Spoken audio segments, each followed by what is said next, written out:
Alors, concernant la situation sécuritaire, les forces armées maliennes maintiennent toujours la pression sur les groupes armés terroristes et disposent de l'initiative sur le terrain avec la recherche, la neutralisation des combattants terroristes, mais aussi et surtout la destruction des sanctuaires terroristes dans le cadre de l'opération Kélétiki et du plan Maliko. Nous pouvons dire que le mois de juin passé a été relativement calme malgré l'attaque de certaines de nos positions qui se sont d'ailleurs bien défendues en infligeant des pertes à l'ennemi. Au constat, le théâtre-centre, notamment les régions de Badjangara, Mopti, Douanzan, ont été beaucoup sollicités au mois de juin par rapport aux autres théâtres, notamment le théâtre Est et la zone sud du territoire malien.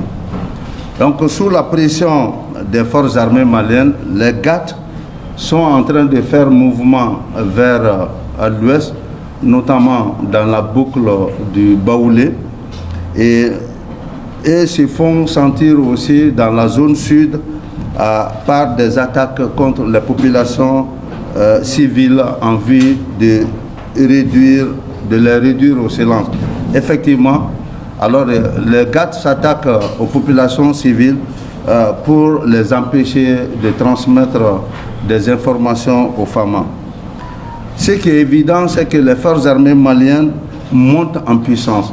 Les forces armées maliennes conduisent des opérations en autonome, mais aussi des opérations conjointes avec certaines forces, notamment les forces armées burkinabées. Et on va y revenir avec l'opération Capidou qui est en cours depuis le mois de janvier dernier. En termes d'opérations exécutées, courant le mois de juin, les FAMA ont mis l'accent sur les opérations dynamiques sur l'ensemble des zones d'opération et le sud du pays. Ceci s'explique par le début de la campagne agricole, la sécurisation des activités ferroviaires, la sécurisation du scrutin référendaire et enfin la sécurisation de la biennale artistique et culturelle qui se tient actuellement à Mopti. Sur la base des renseignements, les FAMA ont exécuté des opérations qui ont permis d'atteindre des résultats satisfaisants. Elles ont conduit courant le mois de juin 14 opérations aéroportées dans les secteurs de Sévaré, Massina, Nara et Bafo. 27 missions de reconnaissance offensive dans les secteurs également de Sévaré, Massina, Nara, Bafo, Menaka, Ansongo, Gao, Badjangara et Boni. 15 frappes aériennes de Mi-24, de L-39 et de drones TB2. Des surveillances de drones dans plusieurs secteurs. Le bilan cumulé de ces actions se résume comme suit. 5 sanctuaires terroristes détruits dans les secteurs de Djabali, Boni, Sévaré et Djoura. 51 terroristes neutralisés dans différentes zones. 55 suspects interpellés dans les secteurs de Sévaré, Nara, Ansongo et Menaka. 21 AK-47, notamment les pistolets mitrailleurs PM, 2 PKM, 7 fusils de chasse, des chargeurs, d'importantes quantités de munitions, des moyens de communication et divers matériels récupérés. 8 engins explosifs improvisés détruits, 2 pick-up également détruits.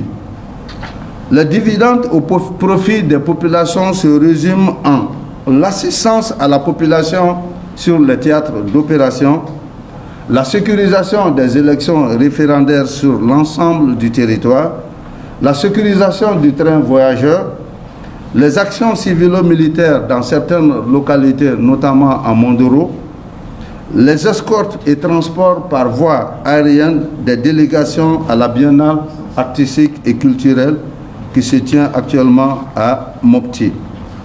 En termes de récapitulatif des bilans des opérations, donc dans tous les théâtres, les FAMA ont neutralisé, comme je le disais tantôt, 51 terroristes, en ont interpellé 55, 2 PKM, 21 PM, 7 fusils de chasse récupérés, 2 véhicules détruits, 8 engins explosifs improvisés détruits, 5 bases détruites, 2 FAMA blessés et 6 morts que nous avons enregistrés dans nos rangs. En termes de récapitulatif des opérations aériennes, appui fait, les FAMA ont cumulé l'aviation, 174 sorties, en termes dont 180 heures 59 minutes. S'agissant des avions de transport, ils ont réalisé 377 vols, dont 618 heures 30 minutes. En termes de vols de reconnaissance, l'aviation a réalisé 89 sorties, dont 376 58 minutes. En termes d'évacuation sanitaire, c'est ce que vous voyez évacuant, les avions ont fait 16 sorties.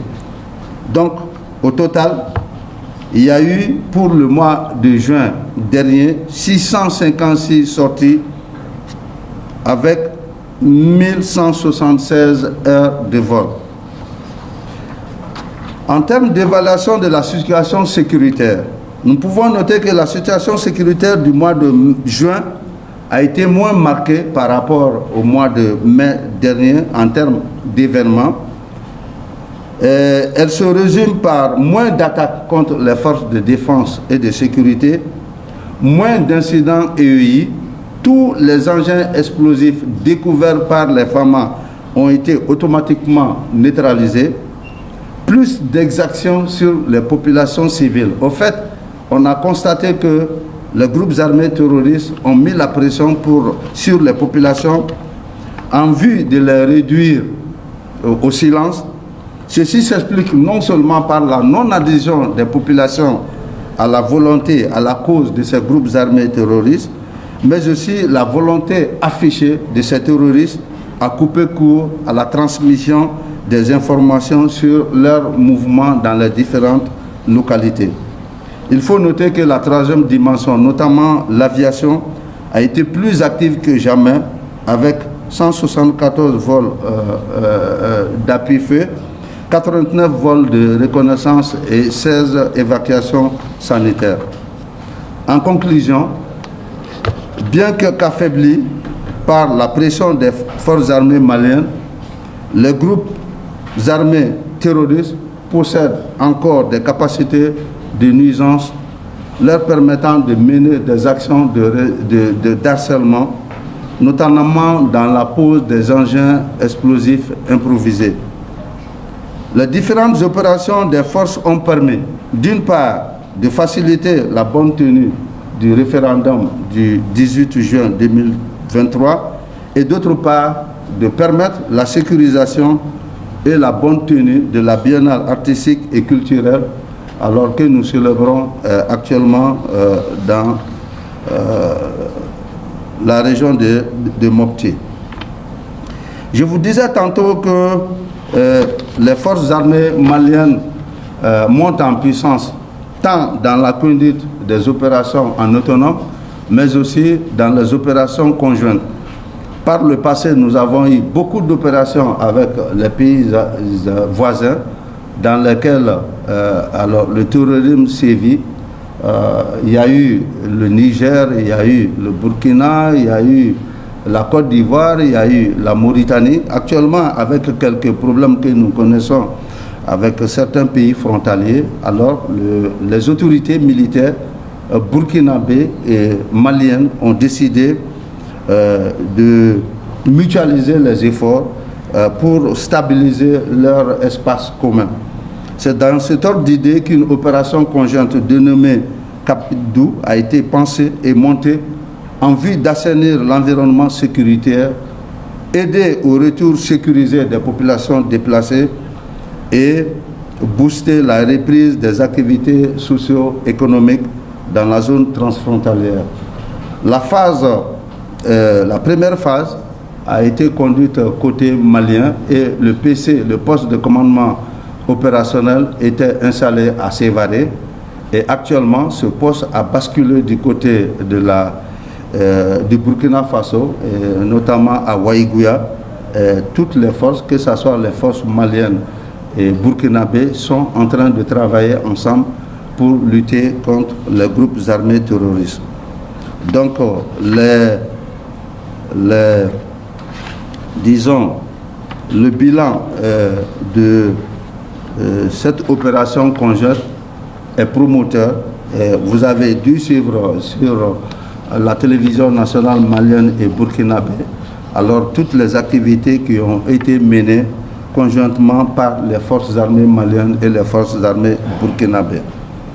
L'autre fait majeur que notre pays a connu et que les forces armées maliennes sont en train de vivre, ça c'est le retrait de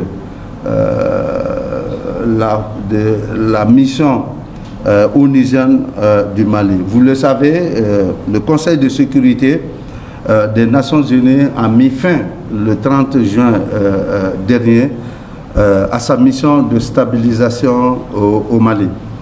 Cette décision intervient suite à la demande le 16 juin 2023 des autorités de la transition malienne du retrait sans délai de la mission onusienne du Mali.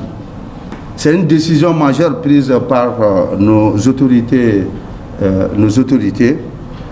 Les forces armées maliennes, les forces de défense, en ce qui les concerne, et fidèles à leur mission de défense de l'intégrité du territoire et de sécurisation des personnes et des biens, joueront pleinement leur partition dans ce processus de retrait de la mission des Nations Unies du Mali.